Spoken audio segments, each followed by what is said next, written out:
Vous écoutez Game of Ecom. Bienvenue dans ce nouvel épisode de Game of Ecom. Je suis Guillaume Deperroy, consultant CRO. J'aide les sites e-commerce à transformer leurs visiteurs en clients. Dans Game of Ecom, nous parlons des backstage, des réussites, mais aussi des difficultés du monde du e-commerce. Aujourd'hui, j'ai le plaisir d'accueillir Marion Aveline, fondatrice du site Les 100 Vœux. Bonjour Marion. Bonjour, enchantée. Enchanté. Merci d'avoir accepté de participer au podcast. Est-ce que vous pourriez vous présenter et votre parcours aussi avant l'aventure Les 100 Vœux? Ok. Effectivement, moi, je suis Marion et j'ai créé donc les 100 vœux j'ai commencé avec les 100 vœux en 2015 dans mon salon chez moi. Mais avant ça, en fait, j'ai une formation de prof de français pour étrangers et donc j'ai travaillé comme professeur de français en Espagne en particulier. Et avant de rentrer en France pour être où j'ai travaillé dans une boutique et de chaussures très précisément, et ensuite donc de passer aussi à dans une ambassade à Paris. D'accord. Ah oui, parcours très varié. C'est ça. D'accord. Et est-ce que vous pourriez nous pitcher l'aventure Les 100 Vœux? Qu'est-ce que vous faites? Qu'est-ce que vous réalisez? Ouais. Alors, les 100 vœux, en fait, ce sont des couvertures en patchwork, mais qui sont un petit peu particulières parce que chaque morceau de tissu représente le vœu d'une personne. Donc, c'est à la base, en fait, c'est inspiré d'une tradition asiatique qui se fait pour la naissance d'un enfant et dans lequel, chaque proche va amener un morceau de tissu et qui va apporter de la force et les meilleurs vœux, en fait, finalement, pour l'enfant à venir. Sauf que nous, voilà, on a voulu le moderniser un petit peu cette tradition et la rendre accessible surtout grâce à notre site web qui fonctionne un peu comme une cagnotte en ligne. C'est-à-dire que vous allez pouvoir créer un projet, le partager avec vos proches et ensuite chacun va venir choisir un morceau de tissu et écrire un message. Et donc nous, ensuite, on s'occupe de réaliser la couverture avec l'ensemble des tissus choisis et le livret qui l'accompagne et dans lequel il y a tous les vœux à l'écrit et associé au tissu choisi, bien évidemment. Donc, en fait, ça permet de faire un cadeau commun, de se réunir et de dire à quelqu'un à quel point on l'aime, tout simplement. Parce que ça fonctionne aussi bien pour une naissance que pour un mariage, que pour un anniversaire, que pour un départ en retraite. Enfin, voilà, toutes les occasions sont bonnes et voilà. D'accord. Je sais que moi-même, au début, quand je vous ai connu, j'ai participé. J'ai fait ce Mhm. cadeau-là à une amie pour la naissance, effectivement, de son fils qui était à l'autre bout du monde. Donc, je trouvais ça très symbolique. Avant de parler un peu plus du site e-commerce, comment vous avez découvert cette tradition chinoise? En fait, ça circulait beaucoup sur les réseaux. Donc, à l'époque, hein, il y a un peu plus de 10 ans, c'était très différent et effectivement, c'était quelque chose qui circulait. Donc, on croisait très régulièrement, surtout dans le milieu un peu du do it yourself, voilà, des créatrices donc voilà, où moi je cherchais aussi beaucoup d'inspiration. Et donc j'ai découvert cette tradition au fil du temps passé sur les réseaux et donc j'ai fait ma première couverture pour la naissance de ma nièce D'accord. et c'est là où vraiment j'ai découvert en fait le pouvoir de cette couverture et les émotions que provoque cette couverture parce que voilà, c'est ma nièce, c'était un bébé très très attendu après plusieurs fausses couches, etc. Et très attendu par toute la famille. Et donc j'ai pu rassembler 70 vœux pour ce bébé, ce tout petit bébé qui venait d'arriver. Et quand la maman a ouvert la couverture, enfin déplié la couverture et a ouvert le livret et qu'elle s'est rendue compte que chaque tissu était le souhait, le vœu, des ondes positives de son père à elle pour sa fille, de sa tante pour sa fille, enfin voilà, de toute la famille et que chacun avait mis un petit bout de soi finalement. C'est cette émotion-là. voilà, qu'on a vécu ensemble en communion un petit peu, qui m'a fait me dire, il faut partager ça au plus grand nombre. D'accord, bah, une très belle initiative en tout cas. Donc maintenant parlons un peu plus de votre site.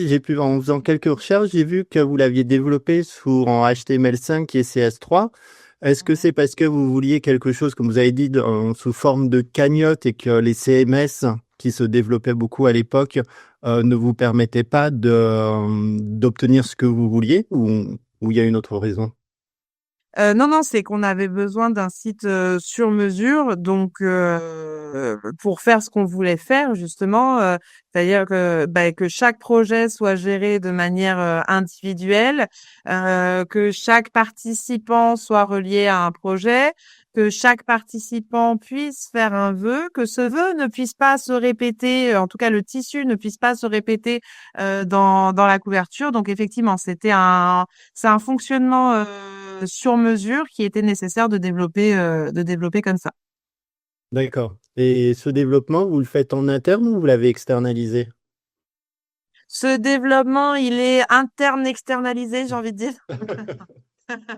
Non, on a une équipe technique effectivement qui travaille avec nous depuis déjà un petit bout de temps, qui n'est pas sur place avec nous au quotidien, mais qui fait son maximum pour qu'on puisse avancer et que notre site fonctionne, ce qui est le cas. Et donc on est très content. D'accord. Et quel a été Mhm. le plus gros challenge au démarrage par rapport au site? Alors moi, j'ai commencé avec un site donc en 2015, un WordPress. D'accord. Donc voilà, le plus gros challenge, je crois, c'est que je ne suis pas développeur. C'est ça, je pense. Donc j'ai commencé avec un WordPress que j'avais créé moi-même, donc à base de formulaires. euh, et sur lequel en fait enfin voilà, chaque formulaire impliquait une réponse manuelle de ma part, de dire OK, donc il y avait quelqu'un qui me disait je veux créer un projet. Donc je répondais super, allez, dites à vos participants d'aller là et de choisir un morceau de tissu. Voilà, et donc le participant me disait moi je veux ce tissu là. J'ai très bien, parfait, envoyez-moi un chèque. Voilà, donc D'a- c'était un peu comme ça, et d'autres qui me disaient ah je veux ce tissu là, ah bah non il est déjà pris, c'est pas possible, etc. Donc voilà, ça a commencé comme ça, par un fonctionnement manuel finalement, et le gros défi ça a été d'arriver à le transposer et à le faire fonctionner automatiquement, donc en y connaissant absolument rien. D'accord. Oui, Voilà. effectivement. Je comprends le côté site sur mesure. Effectivement, ça prend tout son sens. Tout à fait. Ouais. Et au niveau communication autour du site, quels sont les canaux que vous utilisez le plus souvent? Bah, les réseaux sociaux, hein, très clairement. Un e-commerce, enfin, un site internet, en tout cas, ça reste une goutte d'eau dans un océan de sites internet. Donc, du coup, il faut pouvoir se montrer. Il faut avoir sa vitrine, finalement, si on fait une analogie avec un commerce physique. Et donc du coup, les réseaux ont une place importante dans notre communication au quotidien. Après, ça, il y a énormément de réseaux. C'est extrêmement chronophage, c'est extrêmement énergivore. Et encore une fois, les réseaux sont aussi débordés, quoi.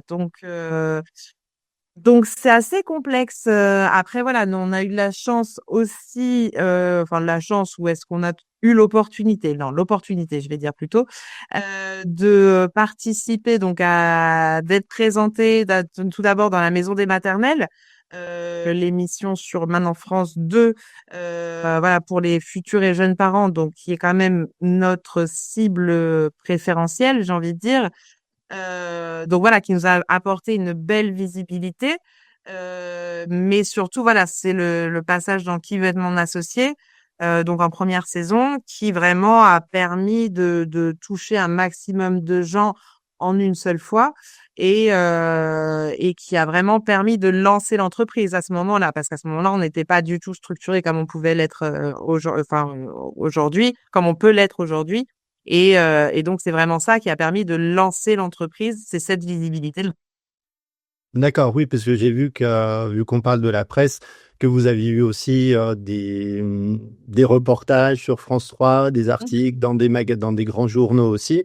Est-ce Tout que à fait, ouais. suite à ces parutions-là et ces diffusions, vous avez vu, par exemple, une augmentation des ventes, un pic des ventes ou d'affluence sur le site? Pas forcément. C'est pas forcément visible instantanément. Après, c'est aussi notre fonctionnement qui est un petit peu particulier. Nous, on va toucher des gens, on va toucher des créateurs de projets qui, eux, derrière, doivent faire le travail de faire participer leurs proches. Donc, il y a donc nous, pour nous, ce qui est important en tout cas, c'est de faire connaître ce qu'on fait pour faciliter finalement le travail du créateur de projet.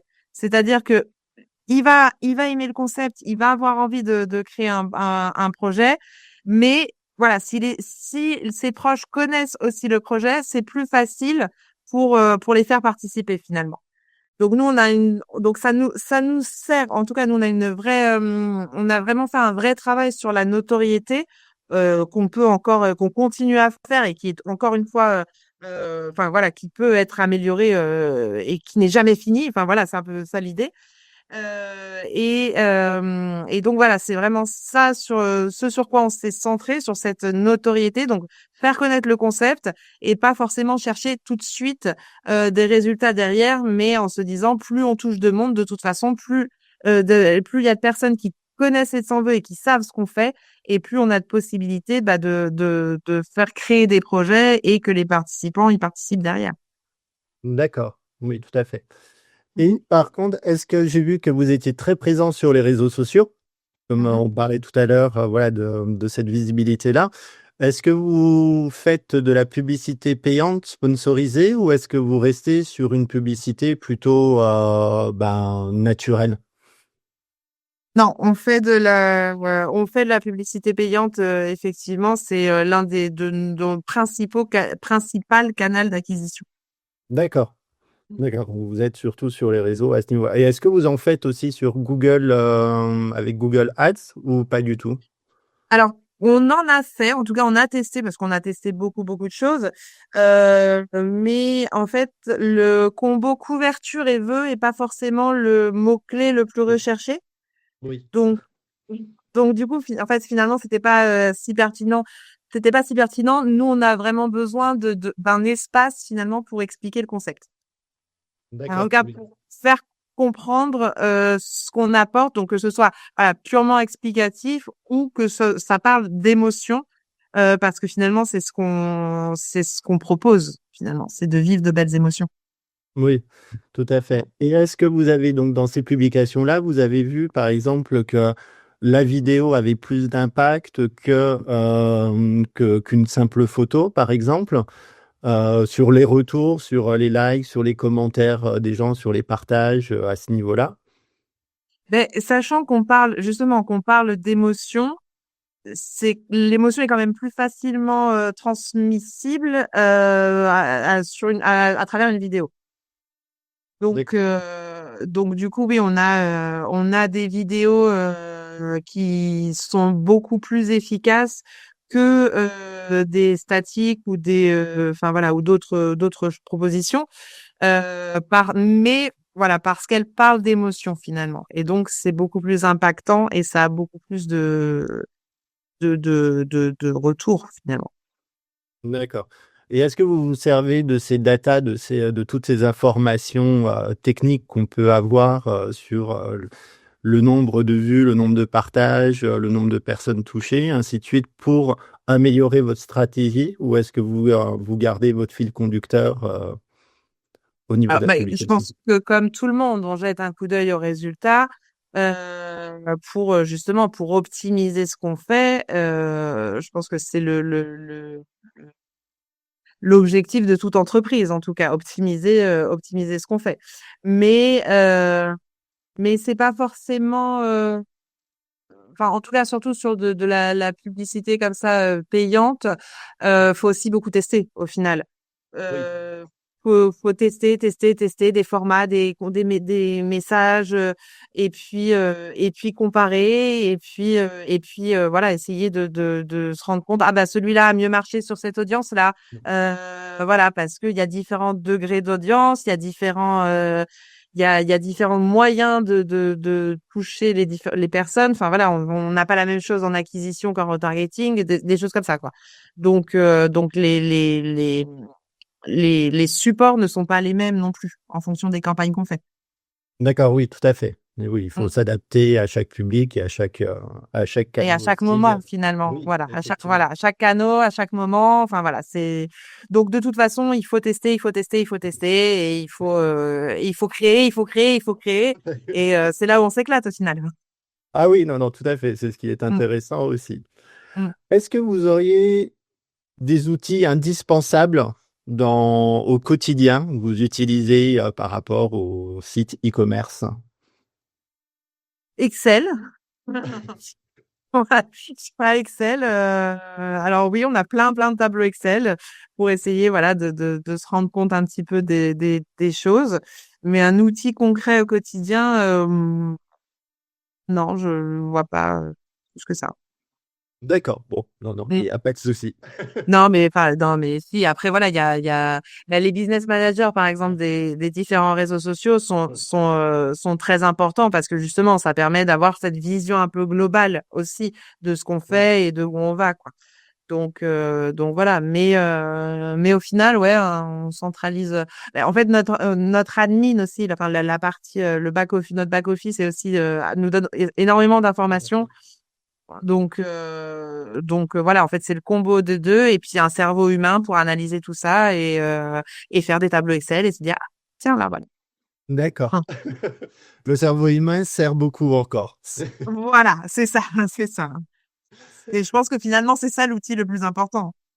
Oui, non, tout à fait. Même Mm, si on parle beaucoup d'IA en ce moment dans l'intégration des sites, voilà, je pense que mm. quand même le cerveau humain reste un outil indispensable derrière. C'est ça. C'est ça, c'est ça. Non, l'IA facilite justement facilite le travail du cerveau humain, mais le cerveau humain reste la base. C'est bien. C'est ce qu'il faut. Et comment vous arrivez à gérer votre journée au niveau temps entre bah, toutes les différentes tâches qu'il y a à faire, la production, suivi des projets, l'optimisation du site, les réflexions sur les nouvelles stratégies de communication par rapport aux événements qui arrivent là, souvent. Voilà, donc Faut être bien accroché.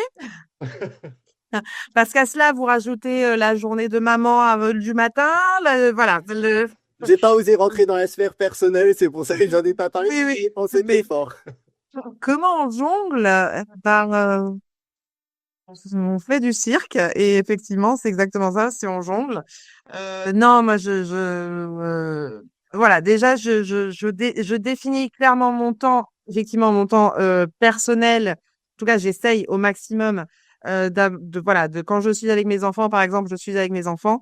Je sais qu'à partir du moment où je jette un coup d'œil à mes mails, je ne suis plus connectée avec mes enfants.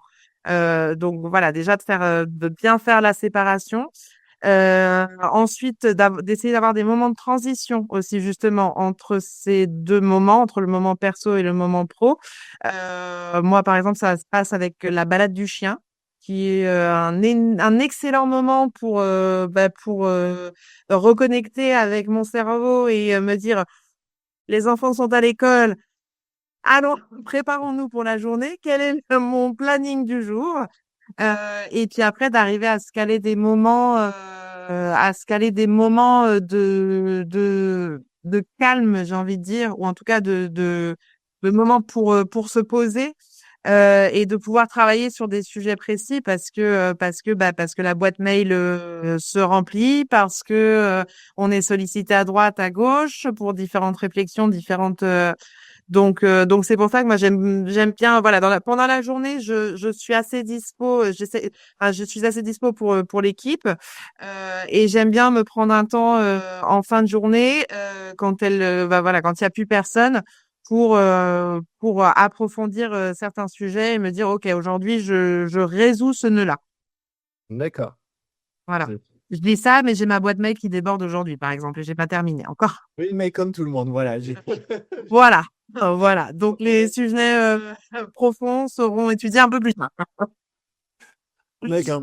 Et dans toute aventure de e-commerce ou entrepreneurial ou de business, il y a des moments donnés où bah voilà, on est plein d'énergie, on a des envies et ainsi de suite, mais il y a aussi des moments donnés où on a moins d'énergie, on est devant des difficultés.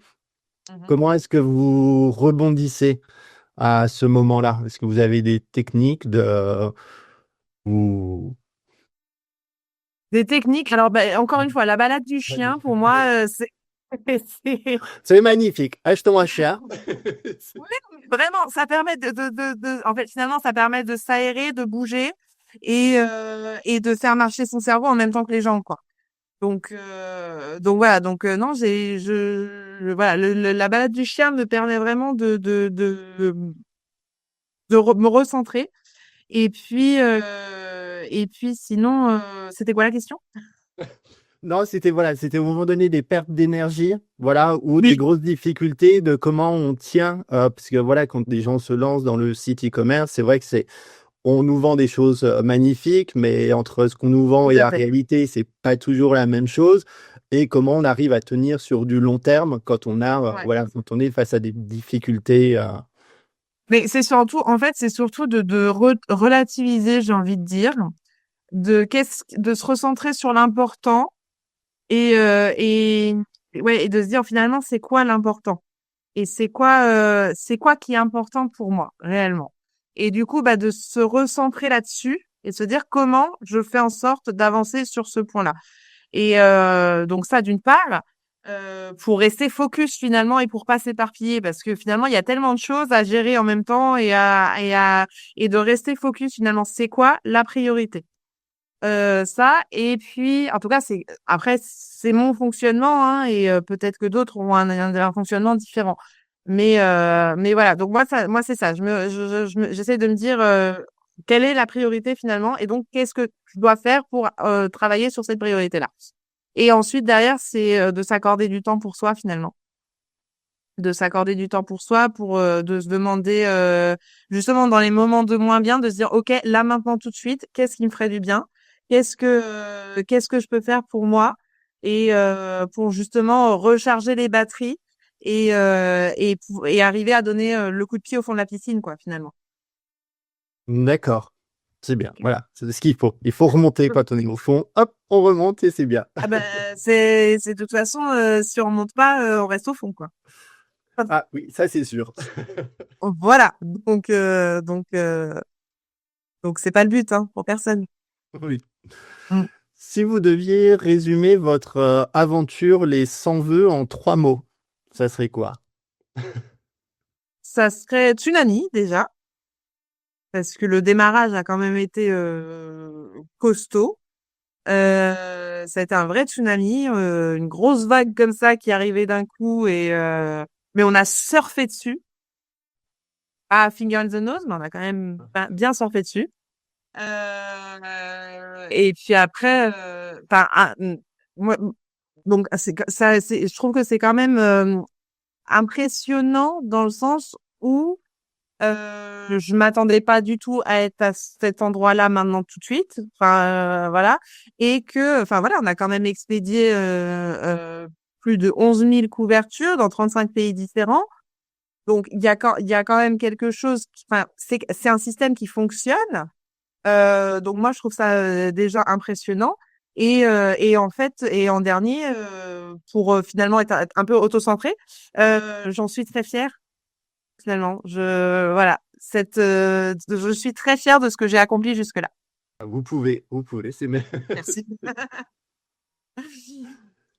Est-ce que vous auriez un conseil à donner à des jeunes personnes qui souhaiteraient se lancer dans le e-commerce ou qui ont débuté il y a pas longtemps dans ce domaine-là et voilà, qui peuvent être devant des difficultés ou autres? Que c'est pas un long chemin tranquille, un long fleuve tranquille. Non, c'est pas ça la que ouais, que c'est ça, c'est pas calme. Ça sera pas un ah, c'est jamais calme parce que bah il y a des tas de choses qui c'est mou ou c'est très mouvant finalement.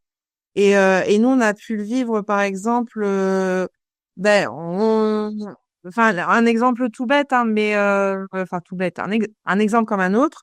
Nous, on a commencé avec en faisant pas mal d'influence. Aussi très rapidement ensuite, enfin suite à Kivette, mon associé, après on a commencé à faire de l'influence. Et donc, les premières influences avaient énormément d'impact parce que, bah, pareil, voilà, un certain nombre de personnes qui parlaient qui entendaient parler des sans-vœux, donc dans notre but de notoriété, d'être partout tout le temps, en tout cas.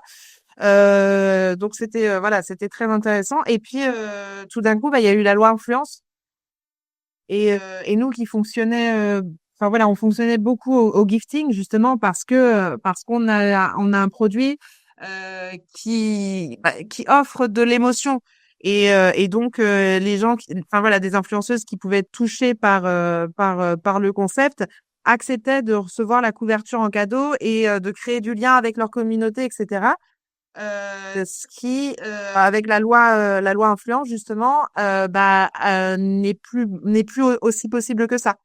Parce que même sur du gifting, on doit déclarer, enfin les influenceuses doivent déclarer le montant touché finalement, et donc bah c'est complexe d'offrir une grande et belle couverture faite en France à un certain prix et qu'elles doivent payer des impôts dessus en fait. Donc euh, donc voilà, donc du coup c'est voilà, on avait en tout cas une stratégie, on se basait beaucoup là-dessus et finalement on a été un peu coupé par cette loi-là qui est tout à fait entendable et compréhensible. Enfin voilà, c'est ça débordait aussi de partout. Donc il fallait aussi mettre un cadre à tout ça. Et donc voilà. Et donc du coup, il faut se réinventer mais comment on continue. Et du coup, pour les créatrices de contenu, parce que finalement, influenceuse, c'est moche comme terme, mais pour les créatrices de contenu, voilà, elles ont dû se réinventer également. Donc voilà, il y a jamais rien qui est simple et tout change très vite. Bah parce que du coup bah voilà les créatrices de contenu ont dérivé justement sur bah, beaucoup plus de création de contenu qu'on peut utiliser du coup dans des publicités payantes, mais du coup bah il y a beaucoup plus de monde qui se dirige vers des publicités payantes. Donc voilà, donc il faut trouver à chaque fois d'autres solutions et donc s'il y a voilà, c'est parce que s'il y a plus de monde, c'est beaucoup plus difficile d'être visible, ça coûte beaucoup plus cher et il faut trouver une autre manière de faire parler de soi et de se faire connaître. D'accord, oui, tout à fait, effectivement. Ça devient de plus en plus une jungle, voilà, où on est finalement noyé au milieu de tout le monde aussi, parce que tout le monde utilise ces canaux-là. Donc, autant il y a quelques années, c'était, voilà, il y avait quelques personnes qui pouvaient ressortir parce qu'il y avait moins de monde. Maintenant, vu qu'il y a beaucoup Mhm. plus de monde de ce côté-là, donc Mhm. automatiquement, faut arriver à sortir son épingle du jeu un peu plus C'est ça, facilement c'est avec ça. différentes techniques. Ouais. Et donc c'est voilà, c'est là toute la complexité en fait de d'évoluer en même temps que l'évolution générale. Et puis enfin Internet est un océan quoi. Enfin il y a, donc comment voilà et comment ne pas être seulement la goutte d'eau dans l'océan quoi. Oui, tout à fait. Toute la complexité.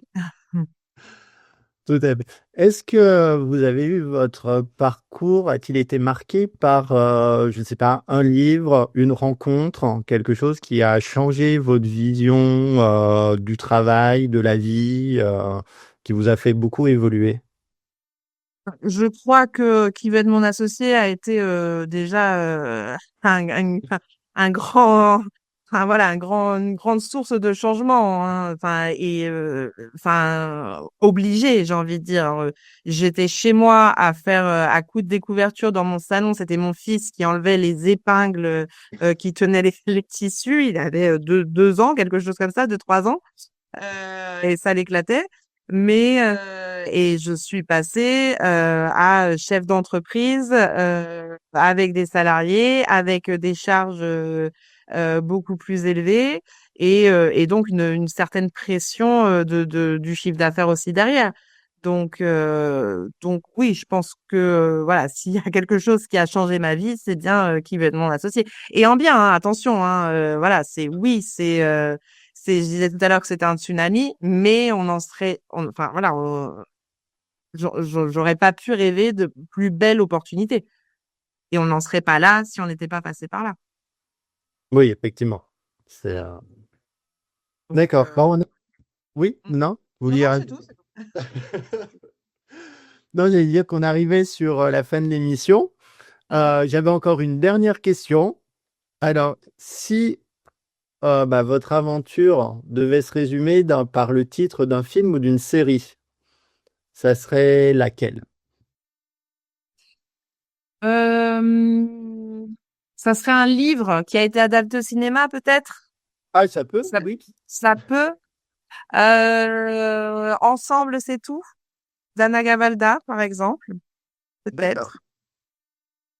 Au final, l'important, c'est d'être ensemble et c'est ce qu'on fait finalement, de réunir les gens et de s'aimer tout simplement, quoi. Bah oui. Ah bah c'est parfait pour le mot de la fin. Ce sera une très belle conclusion.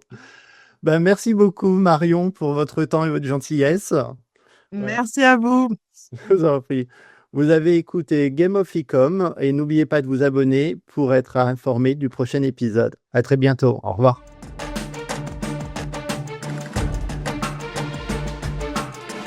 Game of Ecom.